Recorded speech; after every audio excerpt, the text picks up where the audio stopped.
れでは試写してみます。毎回音がやばい。動きは正常、完璧です。ゆるふわ軍事チャンネル。皆さんこんにちは。こんにちは。戦車を設計して戦うことができるスプロケット。60回目の今回は、軍事に興味がない人でも知らない人はいない、とても有名な兵器を作っていこうと思います。もう60回目になるんか。それでどんなの作るん？これだよ。これってヤマトやん。今回作るのはこの手法、45口径46センチ3連装砲だね。待て、確かめちゃでかいやつやで。そこは今まで作り上げてきた技術を全部使って気合で完成させるよ。作ってきた中でも最大規模やん。無事に完成できるのか。もちろん未確認の制約が見つかりいろいろ大変なことになります。出た、バグか何かわからない制約。色はとりあえずネズミ色にして次に進みます。実はこのゲーム、かなり前のアップデートで新しいシナリオが追加されました。ディフェンスというシナリオで突っ込んでくる敵さんに私たちの防衛ラインを越えられると負けになります。後ろの赤いところか。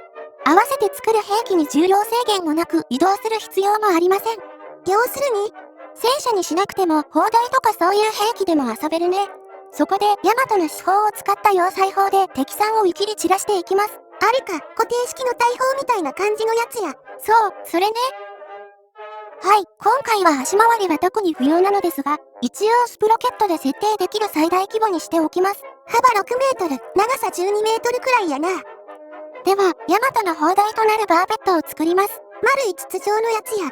実はヤマトのバーベット、円ではなく楕円です。というかこれめっちゃでかいやん。私が測定したところ、幅は約14メートル、前後幅が約14メートル80センチありました。80センチ長いんか。一応ネットにも同じような数値が記載されていたので間違いないと思うね。これが1分の1マウス砲塔との比較。全然規模がちゃうでこれ。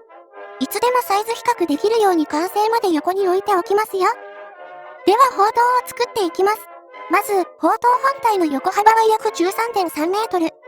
高さは場所ごとに違うのですが、3.8 から 3.9 メートル前後ありました。そして全長は 16.5 メートルですね。これもう建物サイズやん。今作っているのは砲塔正面。幅は約 9.5 メートル。構造のほとんどはゲーム内で測りならが作っていますよ。そうせんと誤差が出る言っとったな。砲塔軸の中心から後ろに11メートル伸ばします。この時は後ろの部分を別に作ろうとしていたのですが、最終的に一つの構造から作っています。この丸くなっとる部分か。この時点でマウス砲塔と比較するとこのくらいサイズが違います。一回りどころじゃないさやな。話は変わるんだけど、なぜ今回ヤマトの砲塔を作ろうとしたのか。これなんや。ヤマトと同じ全長263メートルに拡大した車体だね。答えとしては、ヤマトを1分の1で作ろうとしたことが理由。ほんまか。ただ、スプロケットは視点変更の自由度が低いゲームで、車体、つまり船体ですが、これを選択すると画面が中心に移動してしまい、変形することができません。つまり、船の形を作れないということだね。無理やり船体を後方に移動させれば作ることは可能ですが、幅も40メートル近くあって画面に収まりきらないんだよね。これらを考慮すると作れる規模は駆逐艦サイズ。これなら先端も触れるんか。見えてるのは島風型駆逐艦サイズの全長130メートル。幅もヤマトの手法以下の11メートルなので問題ないね。いけるやん。そうなんだけど、今回明らかになる多分ゲーム仕様上の制約で作れないね。制約ってなんなん？これは後から実際に紹介するんだけど、自作の装飾、もしくは装飾の数、それか、作った兵器全体の頂点の数が多くなると、FPS が1桁になって動かなくなることかな。動かなくなるって。あくまで戦闘する場合に動かなくなるってことだけどね。作ることは可能なんか。はい、後ろの画面ではそんなことも知らずに、リアルな手法を作ろうとして罠にはまりつつあります。みんな、ヤマトの手法天板はギザギザになってたって知ってたかな？ずんこは、知ってるわけないじゃん。せやろな。正直ね、今回、もしかして2時間くらいで作れるかなとか、いつも、今回は楽に作れるかなとか思いながら作ってるんだけど、また10時間もかかってしまいました。最近それが平均やん。ちなみにこのスプロケットシリーズで一番最初に作った戦車は、戦闘シーンも含めて40分くらいの撮影時間だからね。まあ作っとる規模が全然ちゃうからな。はい、皆さんできました。こんな複雑な形をしているとは知らずに作ったヤマトの手法本体です。ええやん。ゆるふわ軍事チャンネル。ではここに方針を貫く穴を作ることになるのですが、この面を細かく分割して押し下げるくらいしか方法はありません。問題は砲塔全体に大量な頂点ができてしまい、後々大変なことになります。どうするん？そこで洗面は別に用意することにしました。こういうことですね。これやと砲塔側は分割されずに済むな。穴を開ける位置を間違わないように方針を仮搭載。方針の直径は、スプロケットでは最大35センチまでしか拡大できません。どうするん？ヤマトの四方は一番太いところで120センチ前後あったので、装飾で包むことにしました。なるほど、最近やっとる方法やな。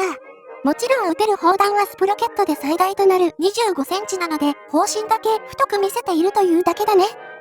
穴というか凹ませる位置を測定中。一旦リベットで周囲に印をつけて砲塔などをすべて撤去。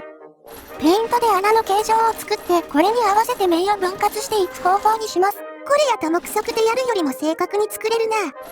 このように辺を分割して頂点を作ります。こんな感じになりました。あとはペイントの縁に頂点を移動。へこませる面を選択して、エクステンドしたら奥に移動だね。それっぽい構造できとる。これを3箇所行えば形は完成。続いて方針を乗せていきます。特に中身は見えませんが、一応それっぽい形にしておきました。ちなみに3本の方針は個別に動きますよ。別々にも発射できるということやな。だからいきなり変な声出すな。この部分は直径約90センチ、付け根のところからは14メートルほどあるね。先っちょはちょっと膨らんでいたみたいです。あと先端もへこませておけば見た目だけは45センチ砲だね。25センチと45センチはこれだけサイズがちゃうんか。方針付け根の太いところもいい感じになじませます。これを3本分作れば方針は完成だね。みんな方針できたで。一応この段階で正常に撃てるのか試験してみました。普通に動いとる。方針が個別に動いているのも注目ですよ。それでは試射してみます。毎回音がやばい。動きは正常、完璧です。では大量の装飾を乗せて完成させましょう。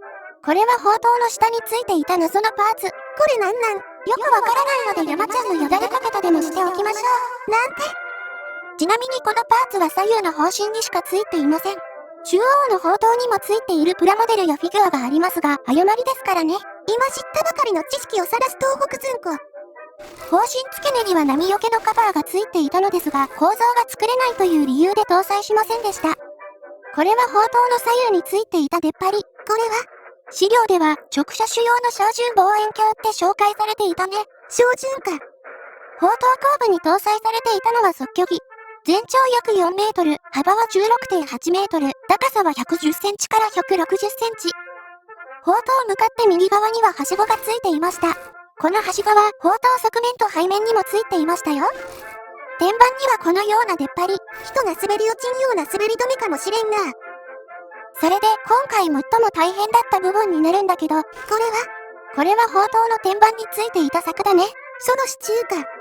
こんな感じで試作装飾の棒を入れていきました。横のところがまっすぐではないので曲げながら搭載。やばいほど時間をかけながら内側には一回り太い柵を設置。最近柵系のもの作ること多いな。これね、見た目が地味な割に作るのめっちゃ大変だからね。ただ、こういった装飾は入れるのと入れないとでは見た目の出来具合が全然違うので、作れるようであれば極力入れるようにしましょう。ここまで来ると完成間近。砲塔上部にあったのは旋回種用の照準望遠鏡。ゲーム内の装飾パーツを使って入れていきました。今回自作装飾少ないな。実はこの砲塔を後ろにもう一つ作って2機で試合をしようと思ったんだけど、砲塔1機でもギリギリ動く感じだから無理なんだよね。さっき言っとった制約があるんか。今触っているのは照準演習用の起動機だね。なんか来たで。ポイント。これさっきのなんとか起動機や。ポイント。だからって何や。これが山ちゃんに乗せられた謎の配管です。その起動機から続く配管が砲塔内部に入り込んでいるね。まあ確かに何が流れていたのかは謎やな。燃料とか蒸気とかそんな感じのものかな。最後に砲塔右後ろに砲台帳用の観測鏡を搭載すればついに完成です。では完成した報道を見ていきましょう。重量約1800トン。1800って、実際の砲塔はもっと下に構造があるからね。これよりもはるかに重くなります。砲塔正面はスプロケットで設定可能な上限となる500ミリ。というか戦車ゲームで500ミリまで設定できるようにしてあるのかが謎や。主砲は大和型戦艦に搭載していたものと同じ45口径46センチ3連装。もちろんそれに偽装したもので、実際はスプロケットで設定可能な上限となる65口径25センチ砲を3本搭載しています。砲弾の貫通力は190ミリだね。十分やな。それではゆかりちゃんを呼んで試合をしていきましょう。皆さんこんにちは。それじゃあ私は砲手やるから、あかねちゃんはドライバーはいらんな。となると、砲塔の旋回をやってもらおうかな。了解や。ゆかりちゃんは状況報告してね。了解。では戦闘開始。ゆるふわ軍事チャンネル。よいしょ。はい、ということでディフェンスというシナリオをプレイしていくのですが、ゲーム画面がカクカクでまともに動きません。これが最初に言っとった問題か。で、現在の FPS は5です。普通は60とか落ちても30くらいだね。到底ゲームできるような状況やないで。実はこの問題、単純にスペック不足が原因ではないかもしれないんだよね。詳しいことは、試合後技術部の葵ちゃんと考察していくとして、原因となっている自作装飾を撤去、搭載した既存の装飾も7割は取り外しました。ではこれでプレイしていきます。おお、さっきよりめっちゃ軽くなったで。だいたい 30fps 以上出ています。これならそこまで問題ないね。一時の方向、丘の上から敵戦車。あかねちゃん敵さん全速で突っ込んでくるからね。了解や。そして地面が邪魔で狙えない系。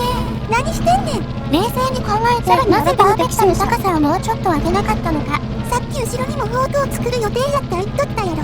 そうそう、ヤマトの1番、2番砲塔みたいな感じで2段にしたかったんだよね。というか防衛ライン突破されるで。側面になんちゃって450ミリズキュン。敵戦車に命中。まあ余裕ですね。あいた。これ倒せとらんで。どういうこと？再装填まで12秒。めちゃでかいから再装填時間も長いな。はい、ということで敗北しました。ゆかりちゃんが報告してないけど、これね、後ろ側にいる敵さんが防衛ライン突破したんだよね。ダメやん。何回かやっても装填速度と砲塔旋回が遅くてクリア不可能。ただ、この状態でも戦えるので一応最後まで遊んでみようと思います。まあ、初めてのシナリオやからな。あかねちゃん手前の戦車。了解。ポイント。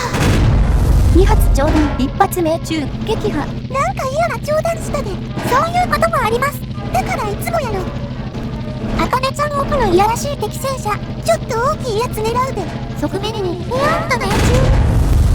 待て、なんか変なこと起こっとる。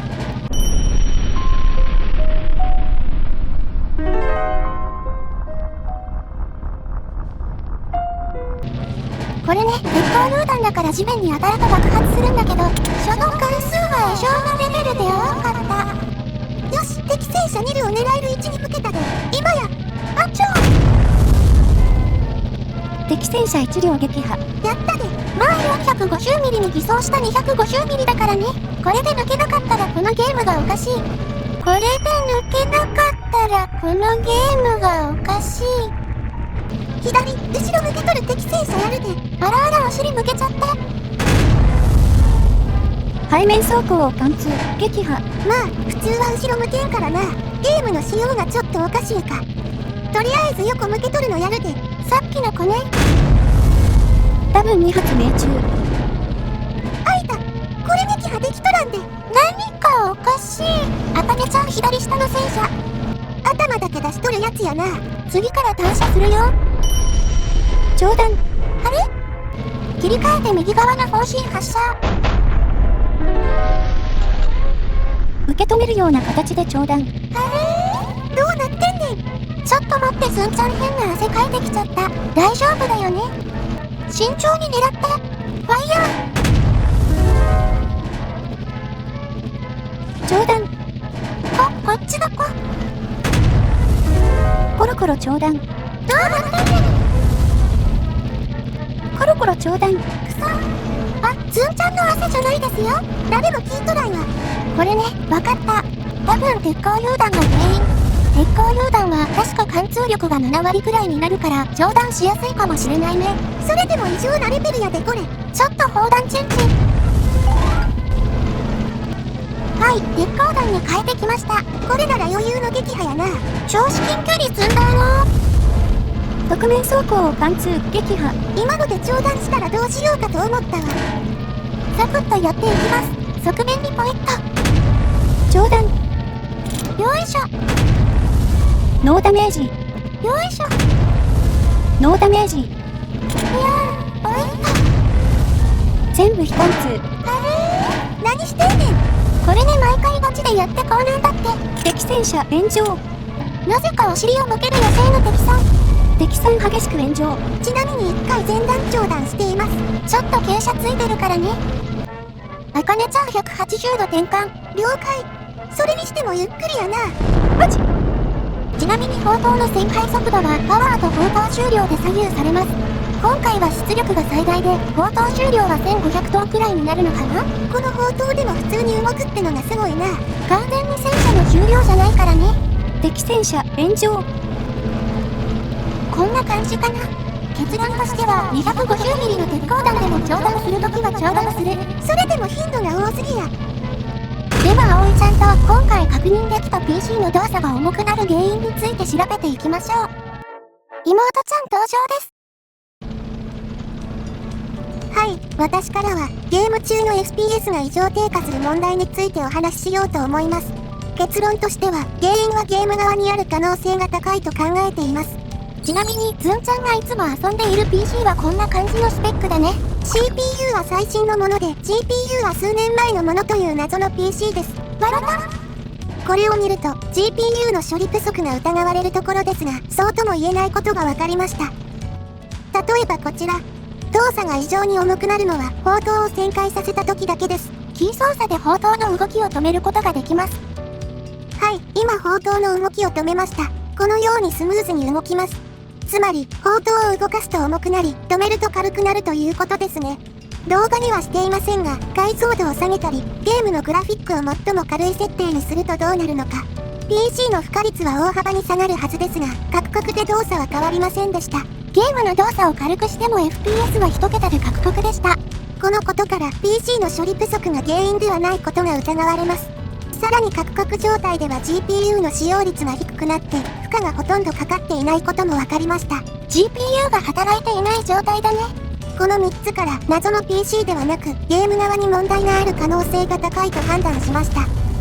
その原因の一つとして考えられるのはこれです。大量の頂点。これはひどい。こんな感じで大量に頂点がある構造を選択した状態だと異常に重くなります。この頂点は今回作った方針や策にも存在しています。つまりこの砲塔を動かすと頂点も大量に動くため動作が極端に重たくなると考えられます。はい、ということで装飾を多く載せると多分 PC ではなくゲーム側の問題で不具合が出ることが分かりました。ただ PC 側の問題も考えられるので新しい GPU に交換して検証することが必要ですね。またお金がかかる。石油王の視聴者さんこれ買ってくれるかな。哀れに感じた方はぜひ動画を見ていただくかチャンネル登録をお願いしますね。それとこの問題が原因で1分の1の戦艦を作ったり駆逐艦を作ったり超大型戦車を作ることができません。最後までご視聴ありがとうございました。このチャンネルでは軍事に関する興味深い内容からゲーム実況を多く投稿しています。初めて動画を見られる方、すでに見られている方もぜひチャンネル登録をしていただけると嬉しいです。では次回の動画でお会いしましょう。またね。バイバイ。